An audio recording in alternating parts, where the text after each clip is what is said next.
আমরা মক্কার সুন্দরী সুন্দরী রমণীরা তোমাকে বিয়ের প্রস্তাব দিচ্ছি। মক্কার সম্ভ্রান্ত পরিবারের রমণীরা আল্লাহ রসুলের পিতা আব্দুল্লাহকে বিয়ের প্রস্তাব দেয়। আব্দুল্লাহ তো মক্কার সুন্দরী রমণীদের বিয়ের প্রস্তাব গ্রহণ করে না। তার কারণ হলো আব্দুল্লাহ দুনিয়ার কোনো সাধারণ পুরুষ নন, তিনি হলেন একজন অসাধারণ পুরুষ। আর আব্দুল্লাহ দুনিয়ার কোন যেমন তেমন পুরুষ নয়, যেমন তেমন ঘরের সন্তান নয়। আব্দুল্লাহর বাবার নাম হলো আব্দুল মুত্তালিব, যিনি হলো বাইতুল্লাহর মুতাওয়াল্লি। আল্লাহু আকবার। যার ঔরস থেকে জন্ম নিবে কুল কায়নাতের নবী, তামাম পৃথিবীর নবী রহমাতুল্লিল আলামিন। প্রতিদিন আব্দুল্লাহর কাছে বিয়ের প্রস্তাব আসে। আব্দুল্লাহ আর লজ্জায় ঘর থেকে বের হয় না। মক্কার রমণীরা আব্দুল্লাহর জন্য পাগল হয়ে যায়। এবার মক্কার সুন্দরী সুন্দরী রমণীদের বাবারা আব্দুল মুত্তালিবের কাছে যায়, বলে আব্দুল মুত্তালিব, আমার মেয়ের জীবনটা ভিক্ষা দাও, তোমার সন্তানের সাথে, তোমার ছেলের সাথে আমার মেয়ের বিবাহের ব্যবস্থা করো, বিনিময়ে যা চাও আব্দুল মুত্তালিব তাই দিব। আব্দুল মুত্তালিব ডাক দিয়া বলে, হে মক্কার সুন্দরী রমণীর বাবারা, এই মক্কায় তো আরো অনেক যুবক আছে, কিন্তু আমার আব্দুল্লাহর জন্য কেন পাগল হয়েছ? মক্কার রমণীরা বলে, আব্দুল্লাহর চেহারার মধ্যে যে একটা নূরের আভা দেখা যায়, এই নূরের আভা মক্কার কোন যুবকদের চেহারার মধ্যে দেখা যায় না। সেটাই ছিলেন রহমাতুল্লিল আলামিন। এবার হযরত আব্দুল্লাহ মক্কার রাস্তায় বের হয় না, লজ্জা পায়। অসংখ্য রমণীরা তার বাড়ির সামনে আইসা ভিড় জমায়। মক্কার রমণীরা হযরত আব্দুল্লাহর জন্য পাগল হয়ে যায়। কিন্তু হযরত আব্দুল্লাহ তো আর যেন তেন মহিলাকে বিয়ে করবে না। হযরত আব্দুল্লাহর সাথে আমিনার বিয়ের ব্যবস্থা হয়ে যায়। আল্লাহু আকবার। হযরত আমিনা তো সেই মহিয়সী নারী, যার গর্ভে আসবে আল্লাহ রসুল। হযরত আব্দুল্লাহর সাথে আমিনার বিবাহ হয়ে যায়। পুরো মক্কার মধ্যে খবর হয়ে যায়। মক্কার মধ্যে এই কথা ছড়িয়ে পড়ে, হে শুনছনি মক্কার রমণীরা, আব্দুল্লাহ অসংখ্য হাজার হাজার রমণীদেরকে, অসংখ্য হাজার হাজার রমণীদের হৃদয় ভেঙে মহিয়সী রমণী আমিনার সাথে আব্দুল্লাহর বিয়ে হয়ে গিয়েছে।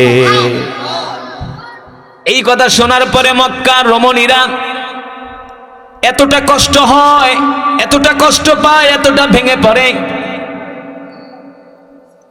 এবার 3 দিন পরে মক্কার রমণীরা বলে, চলো তো, চলো দেখিতে আব্দুল্লাহর চেহারাটা আর একবার দেখে আসি, যেহেতু সে বিবাহ করেছে। এবার 3 দিন পরে মক্কার রমণীরা রাস্তায় বের হয় আব্দুল্লাহকে দেখার জন্য। আব্দুল্লাহর চেহারার দিকে তাকায় আর মক্কার রমণীরা চলে যায়। আর আব্দুল্লাহকে ডাক দিয়া বলে, আব্দুল্লাহ, 3 দিন আগেও তুমি আমাদের কাছে ছিলে হীরার টুকরা, এখন আর আমাদের কাছে তোমার কোনো দাম নাই। বলে, কারণ কি? বলে, 3 দিন আগেও তোমার চেহারার মধ্যে একটা নূরের আভা দেখতে পেয়েছিলাম, সেই নূরের আভাটা এখন আর নাই। সেই নূরের আভাটা থাকবে কিভাবে? সেটাই তো ছিল আল্লাহর রসুল। আল্লাহ রসুল তো চলে গিয়েছেন হযরত আমিনার রেহেমের মধ্যে, ঠিক কিনা বলেন? এবার আল্লাহ রসুল রহমাতুল্লিল আলামিন মায়ের গর্ভে। মক্কার রমণীরা এই কথা বলতে বাধ্য, আব্দুল্লাহ, বিয়ের 3 দিন আগেও তোমার চেহারার মধ্যে একটা আকর্ষণ ছিল, নূর ছিল, একটা আলো ছিল। তোমার চেহারা দেখে আমরা বুঝতে পেরেছিলাম তুমি মক্কার কোনো সাধারণ যুবক না। এই জন্য আমরা তোমার জন্য পাগল হয়েছিলাম। কিন্তু এখন তোমার চেহারার মধ্যে তাকায় আমরা দেখতে পাই সেই নূরের আলো, নূরের আভা নাই। তার মানে আমাদের কাছে এখন তোমারও কোনো দাম নাই। এই কথা বলে মক্কার রমণীরা আর্তনাদ করতে করতে চলে যায়। হযরত আমিনার গর্ভে আল্লাহ রাসূল চলে আসেন। 6 মাস পরে আব্দুল্লাহ ব্যবসা করার জন্য আমিনার থেকে বিদায় নিয়ে বাড়ি থেকে বের হয়ে যায়। পথিমধ্যে হযরত আব্দুল্লাহর ইন্তেকাল হয়ে যায়। বাড়িতে খবর আসে, আমেনা, ও আমেনা, শুনছনি তোমার স্বামী আব্দুল্লাহ ইন্তেকাল করেছে।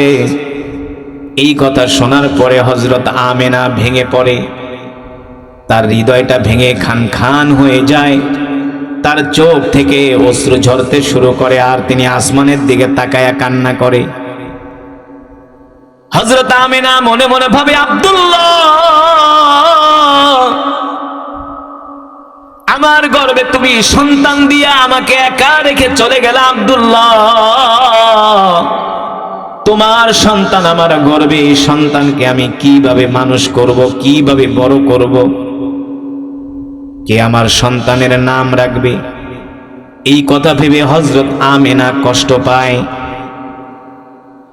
হযরত আমেনা রাস্তার দিকে তাকায়, দেখেন বাবারা ছোট ছোট বাচ্চাদের হাত ধরে খেলা করতে নিয়ে যায়, বাজারে নিয়ে যায়, বাবারা তার সন্তানদেরকে কাঁধে উঠায়া আদর করতে করতে রাস্তা দিয়ে হাসতে হাসতে যায়। এই দৃশ্য দেখার পরে হযরত আমেনা আরো বেশি কষ্ট পায়, আর মনে মনে ভাবে, হায় রে, আমার আব্দুল্লাহ দুনিয়াতে নাই, কিছুদিন পরে আমার সন্তান দুনিয়াতে আসবে, কে আমার সন্তানের নাম রাখবে, কে আমার সন্তানকে খেলনা কিনে দিবে, কে আমার সন্তানকে আদর করবে? এই কথা ভেবে হযরত আমেনা কান্না করতে থাকে, আসমানের দিকে তাকায় আর তার চোখের পানি ঝরে। আল্লাহ রাব্বুল আলামিন ডাক দিয়ে বলে, জিবরাইল জমিনে যাও, জমিনে যাও, যার গর্ভে আমার হাবিব রহমাতুল লিল আলামিন, আল্লাহু আকবার, যার গর্ভে আমার বন্ধু, যার গর্ভে আমার হাবিব, যাকে সৃষ্টি না করলে আমি আল্লাহ তামাম পৃথিবী কুল কায়নাত কিছুই সৃষ্টি করতাম না। আজকে সেই আমেনা কষ্ট পাইতেছে, কে আমেনার সন্তানের নাম রাখবে, কে আমেনার সন্তানকে খেলনা কিনে দিবে, কে আমেনার সন্তানের দায়িত্ব নিবে? এই কথা ভেবে আমেনা কষ্ট পায়। জিবরাইল তুমি যে আমেনাকে বলে দাও, আমেনা তোমার এই সন্তানের দায়িত্ব পৃথিবীর কোন মানুষের নেওয়ার প্রয়োজন নাই, আমেনা তোমার এই সন্তানের দায়িত্ব নিয়েছেন স্বয়ং আল্লাহ রাব্বুল আলামিন, আল্লাহু আকবার। জিবরাইলকে নির্দেশ দেওয়ার পরে জিবরাইল আরশে আজিম থেকে জমিনে চলে আসে হযরত আমিনার ঘরে। সাদা শুভ্র পোশাকের জিবরাইল সুদর্শন চেহারার অধিকারী হযরত আমিনার সামনে এসে দাঁড়ায়। হযরত আমিনা প্রশ্ন করে, মিন আইনা জিতা, তুমি কোত্থেকে আসছো, কি তোমার পরিচয়? জিবরাইল বলে, আনা জিবরাইল জিতু মিনাল আরশ, আমি আরশ থেকে আসছি, আমার নাম জিবরাইল। তো তোমার নাম জিবরাইল, তুমি আরশ থেকে আমার কাছে কেন আসছো, কি তোমার পরিচয়? বলে, আমার পরিচয় হলো আমি আল্লাহ তাআলার একজন বিশেষ ফেরেশতা, আমার দায়িত্ব হলো নবীদের কাছে ওহী নিয়ে যাওয়া, নবীদের কাছে ওহী নিয়ে যাওয়া। হযরত আমিনা প্রশ্ন করে, জিবরাইল আপনার দায়িত্ব হলো বিভিন্ন নবীদের কাছে ওহী নিয়ে যাওয়া, কিন্তু আমি তো নবী না, আপনি আমার কাছে কেন আসছেন? জিবরাইল ডাক দিয়া বলে, আপনি নবী না ঠিক আছে, কিন্তু আপনি হলেন তামাম পৃথিবী কুল কায়নাতের নবীর মা। আল্লাহু আকবার, জোরে বলেন আল্লাহু আকবার। আপনি নবী না, কিন্তু আপনার গর্ভে যেই সন্তান, এই সন্তান কোন গোত্রের নবী না, কোন বংশের নবী না, কোন দেশের নবী না, আপনার সন্তান হলো তামাম পৃথিবীর নবী। সুবহানাল্লাহ। সেই সন্তানের মা আপনি, সেই সন্তান আপনার গর্ভে। হযরত আমিনা বলে, বলেন কি? বলে, হ্যাঁ। আপনি জানেন না আমিনা, আপনার এই সন্তানকে সৃষ্টি না করলে আল্লাহ তাআলা তামাম পৃথিবীর কিছুই সৃষ্টি করতেন না। আর শুনে রাখেন আমিনা, আপনার গর্ভে যে সন্তান, এই সন্তান শুধু মানুষের নবী না, সে গাছেরও নবী, মাছেরও নবী। শুধু গাছ আর মাছের নবী না, আপনার সন্তানকে পাথর পর্যন্ত চিনবে। জোরে বলেন আল্লাহু আকবার। আমিনা, আপনি কি জানেন সাগরের মধ্যে যত জলজ প্রাণী আছে সব প্রাণীর নবী হলো আপনার সন্তান। আল্লাহু আকবার। আমিনা, আপনি মনে মনে ভাবেন কে আপনার সন্তানের নাম রাখবে। হযরত আমিনা প্রশ্ন করেন, আমি যে মনে মনে ভাবি, আপনি জানেন কিভাবে? বলে, আমি জানি না, আমাকে আল্লাহ জানায় দিছে। জোরে বলেন আল্লাহু আকবার। আল্লাহ তাআলা কুরআনুল কারীমের মধ্যে সে কথাই বলেন, ওয়ামা আরসালনাকা ইল্লা রাহমাতাল লিল আলামিন। আল্লাহু আকবার।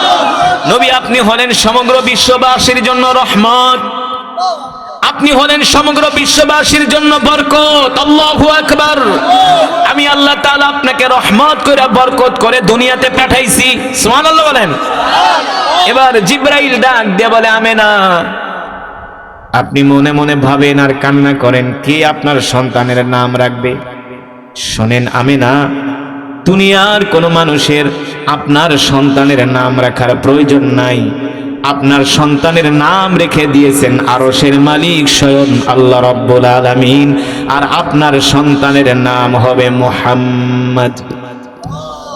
আপনার সন্তানের নাম হবে মুহাম্মদ, যার অর্থ হলো অধিক প্রশংসিত। সুবহানাল্লাহ বলেন। যার অর্থ হলো অধিক প্রশংসিত। আমিনা, শোনেন, এখানেই শেষ নয়। আপনার সন্তানের নাম হবে মুহাম্মদ, এখানেই শেষ নয়। আমিনা, শোনেন, আপনি মনে মনে ভাবেন কে আপনার সন্তানকে খেলনা কিনে দিবে। আমিনা, শোনেন, দুনিয়ার সাধারণ শিশুরা হয় কাঠের খেলনা দিয়া খেলা করে, অথবা মাটির খেলনা, অথবা পাথরের খেলনা, অথবা স্বর্ণের খেলনা। এর চাইতে কি আর দামি? এর চাইতে আর দামি না আমিনা। কিন্তু শোনেন আমিনা, আপনার যেই সন্তান আপনার গর্ভে, এই সন্তান দুনিয়ার কোনো সাধারণ সন্তান না। আর দুনিয়ার কাঠের খেলনা, মাটির খেলনা, স্বর্ণের খেলনা দিয়ে আপনার সন্তান খেলবে, এটা তার জন্য শোভা পায় না। আপনার সন্তানের সাথে খেলা করার জন্য আল্লাহ রাব্বুল আলামিন আসমান থেকে সুবিশাল চাঁদ আপনার বাড়িতে পাঠিয়ে দিবে। আল্লাহু আকবার। আকাশের চাঁদ এসে আপনার সন্তানের সাথে খেলা করবে। আকাশের চাঁদ এসে, চাঁদ আপনার বাড়িতে আসবে, সেই চাঁদ এসে আপনার সন্তানের সাথে খেলা করবে। আমিনা, আপনার আর কোনো দুঃখ আছে? বলেন। হযরত আমিনা বলে, জিবরাইল, আর কোনো দুঃখ নাই। সুবহানাল্লাহ। হযরত আমিনা বলে, জিবরাইল, আমার আর কোনো দুঃখ নাই। জিবরাইল ডাক দে বলে, আমিনা, একবার একটু মনে মনে ভাবেন তো, চিন্তা করেন তো, আপনার শরীর থেকে জান্নাতের খুশবুর ঘেরান বের হয় কি হয় না? হযরত আমিনা ডাক দিয়ে বলে, জিবরাইল, যেই দিন আমার গর্ভে আমার এই সন্তান মুহাম্মদ আসছে, সেই দিন থেকে আমার শরীর থেকে জান্নাতের খুশবুর ঘেরান বের হওয়া শুরু করেছে। এবার হযরত আমিনা যখন রাস্তায় যায়, রাস্তা থেকে জান্নাতের ঘেরান বের হয়। আশেপাশের মহিলারা কানা ঘোষা করে, এই আমিনা এত দামি দামি খুশবু কোথায় পায়, এত দামি দামি সেন্ট কোথায় পায়, যেই ঘেরান আমরা আজ পর্যন্ত শুনি নাই, কোনোদিন নাকের মধ্যে পাই নাই। পাড়ার মহিলারা, মহল্লার মহিলারা, মহিলা মানুষ এমনি একটু হিংসুকে টাইপের হয়, বুঝলেন না? হযরত আমিনার শরীর থেকে জান্নাতের খুশবুর ঘেরান, আর তাদের শরীরে ঘামের গন্ধ। একজন আর একজনকে, এই আমিনা এত দামি দামি খুশবু কোত্থেকে পায়? কারণ কি আমিনার স্বামী নাই, এত দামি দামি খুশবু তাকে কে দেয়? মহিলারা হিংসা করে। আব্দুল মুত্তালিবের কাছে যায়, বিচার দেয়, আব্দুল মুত্তালিব, আপনার ছেলে মারা গেছে, আপনার ছেলের বউ দামি দামি খুশবু লাগায়, এত দামি দামি খুশবু কোথায় পায়? আর আমাদের আরবদের প্রথা হলো, কোনো স্ত্রী স্বামী যদি মারা যায় সে কোনো খুশবু ব্যবহার করতে পারবে না। এটা হলো আরবদের প্রথা। প্রতিদিন হযরত আমিনার নামে নালিশ আসে, নালিশ। আব্দুল মুত্তালিব তার স্ত্রীকে ডাক দিছে, এদিকে আসো, আমাদের আমিনা নাকি দামি দামি খুশবু লাগায়। পাড়ার মহিলারা এসে আমিনার নামে নালিশ দেয়। একদিন আমিনাকে ডাকো, আমরা আমিনার থেকে জিজ্ঞেস করি সে দামি দামি খুশবুগুলো কোথায় পায়, কে তাকে দামি দামি খুশবুগুলো দেয়। আব্দুল মুত্তালিবের স্ত্রী বলে, শোনেন স্বামী, আমিও কিন্তু আমিনার শরীর থেকে দামি দামি খুশবুর ঘেরান পাই। বলে তুমি কিভাবে পাও? তুমি তোমার এই তো ছেলের বউ। বলে হ্যাঁ, আমার ছেলের বউ যখন রান্না করার জন্য রান্নাঘরে যায়, রান্নাঘর থেকেও খুশবুর ঘেরান বের হয়।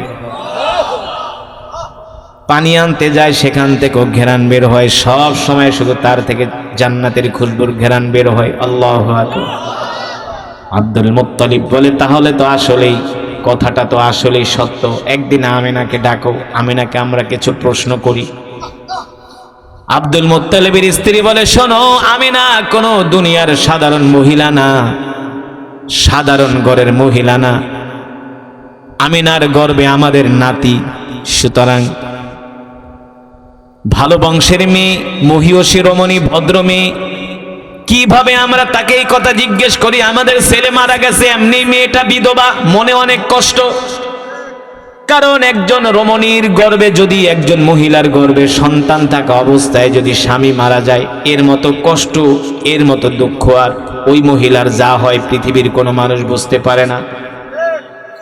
তার মনের যে অবস্থা, পৃথিবীর কোনো ভাষা, কোনো অভিধান দিয়ে বোঝানো যায় না। ঠিক কিনা বলেন? আব্দুল মুত্তালিব বলে, একদিন ডাক দাও, আমরা একটু নরম ভাষায় তার থেকে জিজ্ঞেস করি আসলে সে দামি দামি খুশবু কোথায় পায়। একদিন আব্দুল মুত্তালিব হযরত আমিনাকে ডাক দিছে, আমিনা এদিকে আসো। আব্দুল মুত্তালিব বলে, মা রে, তুমি তো আমাদের ভালো একজন বউ, তোমার গর্ভে আমাদের নাতি আসতেছে, কিছুদিন পরে আমরা আনন্দিত উৎফুল্ল মা।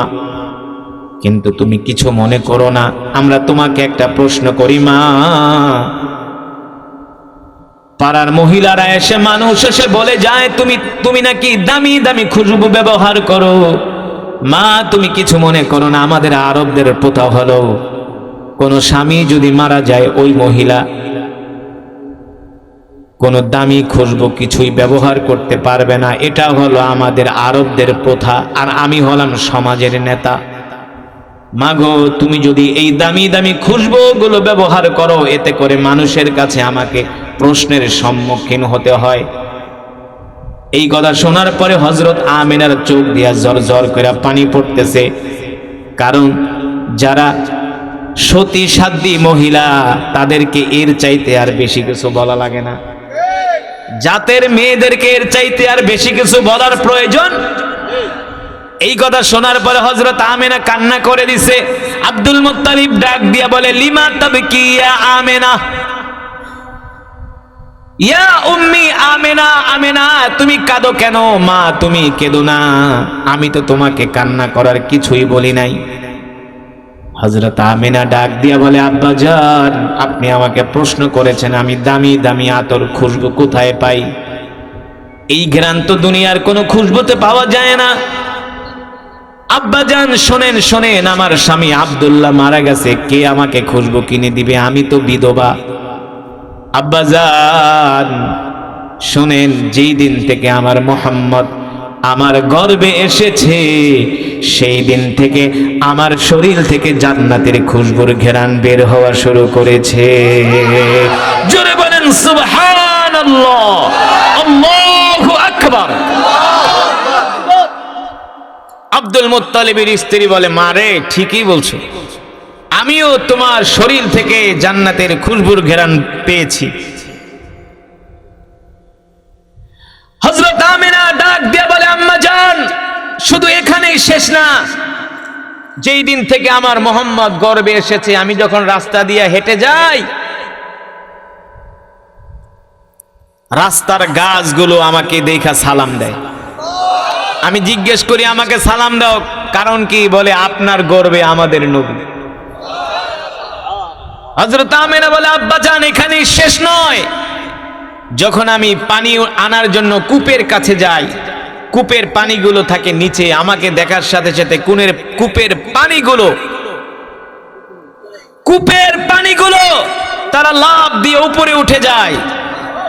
পানিগুলো আমাকে দেখে আনন্দের দোল খেতে থাকে, দোল। আমার মস্কের মধ্যে পানিগুলো এসে ভর্তি হয়ে যায়।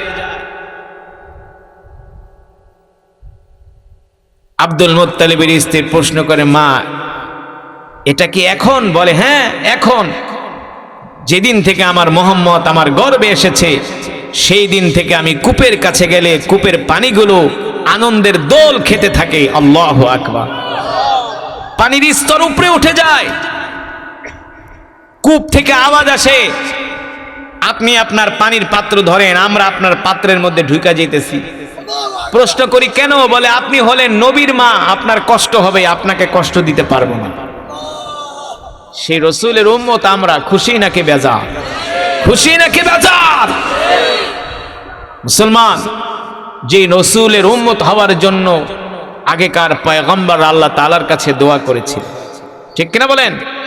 আল্লাহ তাআলা আমাদেরকে বিনা দরখাস্তে সেই রসুলের উম্মত বানিয়েছেন। যেই রব খুঁটিবিহীন 7টা আসমান বানাইতে পারেন, সেই রব চাইলে এই পৃথিবীকে এক মুহূর্তে ধ্বংস করতে পারেন। পারেন কি পারেন না? কিন্তু পৃথিবীর মানুষ পারে না। পারে কে? আল্লাহ তাআলা। সেই আল্লাহ তাআলার কালামুল্লাহ আমি আপনাদের সামনে তেলাওয়াত করেছি, শুনেছেন তো? হৃদয়ের কান দিয়ে শুনেছেন? আমি যে কোরআন পড়েছি, আপনারা যে শুনেছেন, এক এক হরফে 10টি করে নেকি পেয়েছেন। এই মজমায় যারা উপস্থিত হয়েছেন সকলেই এক খতম কোরআন করে করে সওয়াব পেয়েছেন। এক খতম করে করে কোরআনুল কারীমের সওয়াব পেয়েছেন এক একজন। সুবহানাল্লাহ বলেন। কিভাবে বলেন তো? কিভাবে? আমি সূরাতুল ইখলাস কয়বার পড়েছি? কয়বার? আরো জোরে বলতে হবে, কয়বার? মাশাআল্লাহ। আমি যে আপনাদের সামনে তেলাওয়াত করেছি, আমি লক্ষ লক্ষ মানুষের সামনে যেভাবে তেলাওয়াত করি, এখানে যারা আসছেন তাদের সামনেও ঠিক একইভাবে পড়েছি। হ্যাঁ, এমন না যে লক্ষ মানুষের সামনে একটু ভালো করে জোরে পড়ি আর অল্প মানুষ দেখা, না। আল্লাহি রব্বিল কাবার কসম খেয়ে বলি, এই কোরআন আমি আপনাদেরকে শোনানোর জন্য তেলাওয়াত করিনি। আমি কোরআন পড়েছি আমার রবকে শোনানোর জন্য। আমার রব, যে রব, কোরআন পড়তেছি আপনার সন্তুষ্টির জন্য। আল্লাহু আকবার। রব যদি সন্তুষ্ট হয়ে যায়, সারা পৃথিবী পায়ের নিচে চলে আসবে, ঠিক কিনা বলেন? তাহলে সন্তুষ্ট অর্জন করতে হবে কার? আপনারা যে বৃষ্টি কাদার মধ্যে যারা আসছেন, তোবারকের লোভেও আসেন নাই, জিলাপির জন্য আসেন নাই, আসছেন কার সন্তুষ্টির জন্য? আল্লাহ তাআলা, ঠিক কিনা বলেন? আল্লাহ রাব্বুল আলামিন এই কোরআন বিশ্ব নবীর উপরে নাজিল করেছেন। আল্লাহ তাআলা বিশ্ব নবীর উপরে কোরআন নাজিল করে আল্লাহ তাআলা কোরআনুল কারীমের মধ্যে কি বলেছেন জানার দরকার আছে কি আছে না? আল্লাহ তাআলা বলতেছেন, ইন্না আনজালনা ইলাইকা যিকরা লিতুবাইয়িনা লিন-নাস। নবী হে আমার, আমি আল্লাহ আপনার উপর যেই কোরআন নাজিল করেছি, এই কোরআন নিয়ে আপনি ঘরে বসে থাকবেন না। আল্লাহু আকবার। এই কোরআন দিয়ে আপনি মক্কার কাফেরদেরকে দাওয়াত দেন, এই কোরআন দিয়ে আপনি মানুষদেরকে দাওয়াত দেন। নবী হে আমার, এই কোরআনের দাওয়াত নিয়ে আপনি মানুষের ধারে ধারে যান, ঘরে ঘরে যান। আল্লাহু আকবার। আল্লাহ নবী বিশ্ব নবী রাহমাতুল লিল আলামিন এই কোরআন নিয়ে ঘরে বসে থাকেননি, মক্কার কাফেরদের ঘরে ঘরে ধারে ধারে যে যে কোরআনের দাওয়াত দিয়েছেন, ঠিক কিনা বলেন? মক্কার কাফেররা কোরআনের দাওয়াত গ্রহণ করেনি, আল্লাহর নবীকে মিথ্যাবাদী বলেছেন, ঠিক কিনা বলেন? অথচ এই নবী তো সেই নবী যিনি হলেন রাহমাতুল লিল আলামিন। এই মাস কোন মাস? রবিউল আউয়াল মাস। এই রবিউল আউয়াল মাসে আল্লাহ তাআলা তার হাবিবকে দুনিয়ার জমিনে পাঠিয়েছেন। দেখেন মক্কার কাফেররা আমার নবীকে বলেছে কাযিব, মিথ্যাবাদী, নাউজুবিল্লাহ। আমার নবীকে বলেছেন কাহেন, গণক, নাউজুবিল্লাহ। আমার নবীর বিরুদ্ধে এমন কোন মিথ্যা প্রোপাগান্ডা নাই মক্কার কাফেররা ছড়াননি। কিন্তু আল্লাহ রাব্বুল আলামিন বলেন, নবী, মক্কার কাফেররা আপনাকে মিথ্যাবাদী বলতে পারে, জাদুকর বলতে পারে, কিন্তু আমি রব্বুল আলামিন বলতেছেন আপনি হলেন রাহমাতুল লিল আলামিন। আল্লাহর নবী এখনো দুনিয়াতে আসেননি। আল্লাহর নবীর বাবার নাম হলো আব্দুল্লাহ। নাম কি? আল্লাহর নবীর বাবার নাম হলো আব্দুল্লাহ। আব্দুল্লাহ যখন মক্কার রাস্তা দিয়ে হাঁটে, মক্কার অসংখ্য রমণীরা আব্দুল্লাহর জন্য পাগল হয়ে যায়। আব্দুল্লাহকে ডাক দেয়, তাআলাউ ইয়া শাবাব, এ যুবক এদিকে আসো। ওয়ারযুক আহলাহু মিনাস সামারাতি মান আমানা মিনহু বিল্লাহি ওয়াল ইয়াউমিল আখির।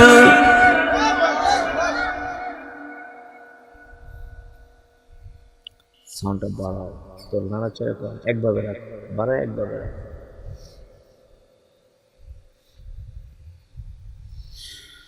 وَإِذْ قَالَ إِبْرَاهِيمُ رَبِّ اجْعَلْ هَذَا بَلَدًا آمِنًا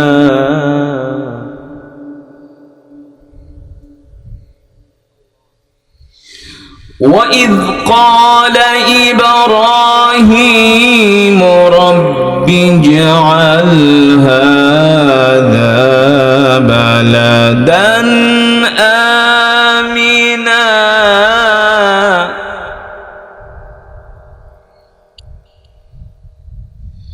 هَذَا بَلَدًا آمِنًا وَارْزُقْ أَهْلَهُ مِنَ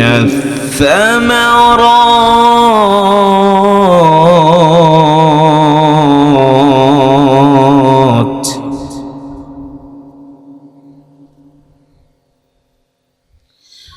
وارزق أهله من الثمرات من آمن منهم بالله واليوم الآخر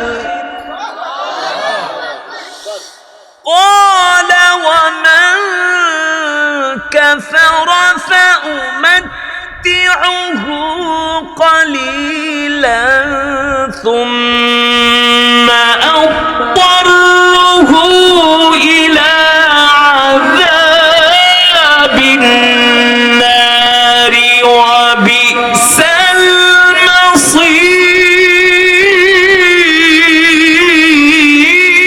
المصير.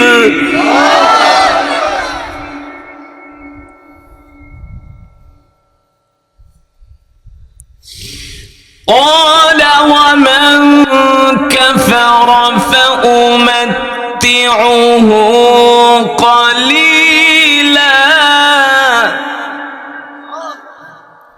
قال ومن كفر فأمتعه قليلا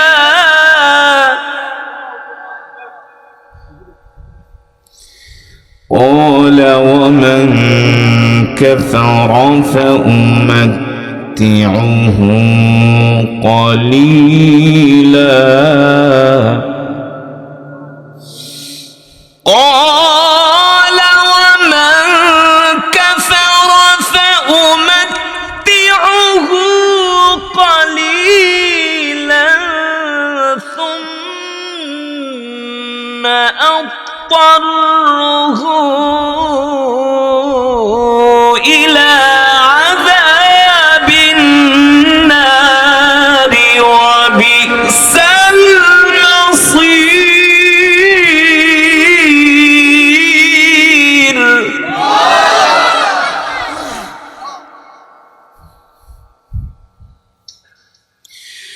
وإذ يرفع إبراهيم القواعد من البيت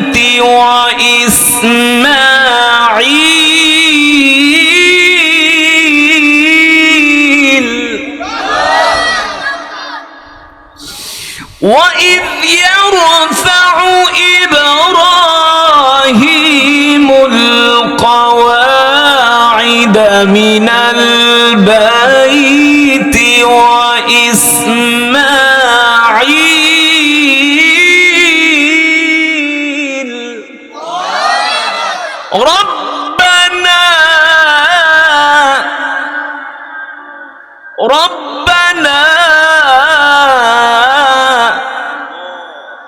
ربنا تقبل منا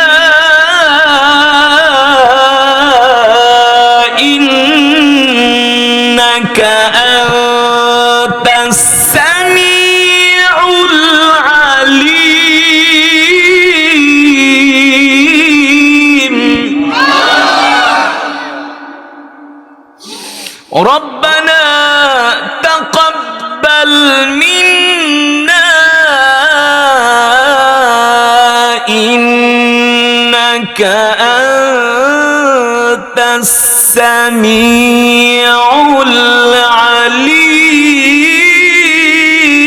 العليم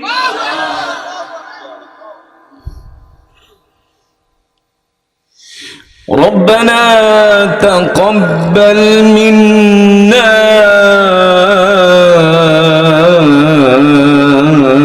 إنك أنت السميع العليم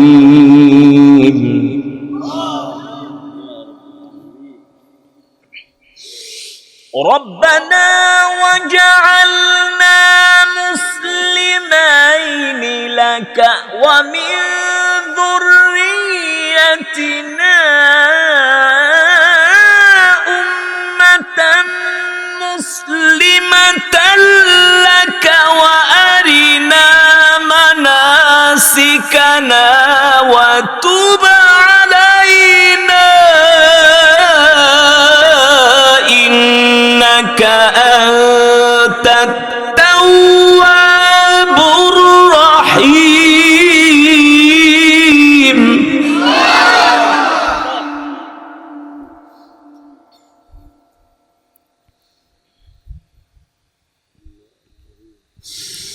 ربنا وجعلنا مسلمين لك ومن ذريتنا أمة مسلمة لك وأرنا مناسكنا وتب علينا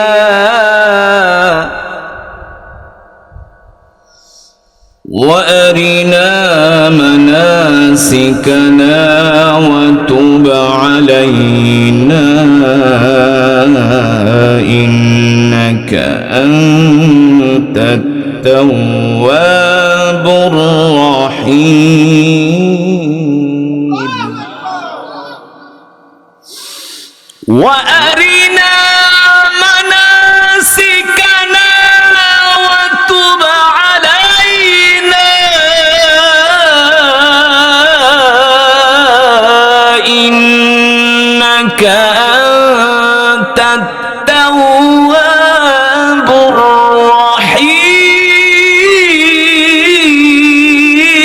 الرحيم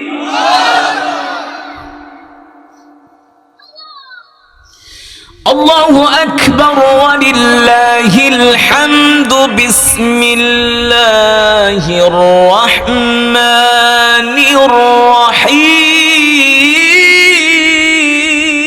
الرحيم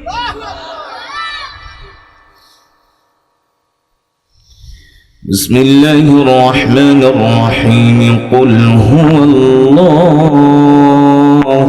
أحد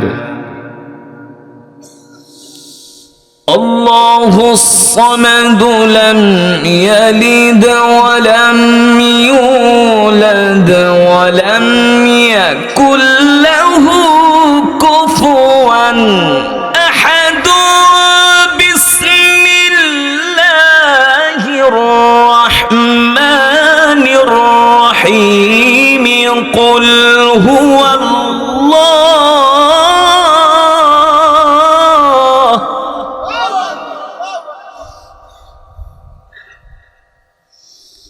بسم الله الرحمن الرحيم قل هو الله أحد الله الصمد لم يلد ولم يولد ولم يكن له كفوا أحد لم يلد ولم يولد ولم يكن له كفوا أحد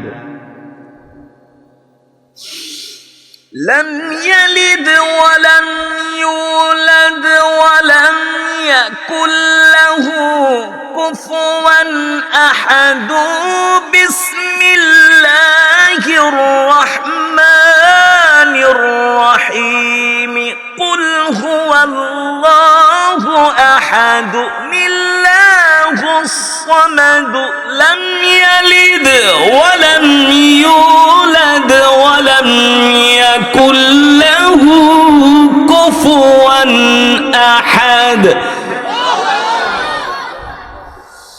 لم يلد ولم يولد ولم يكن له كفوا أحد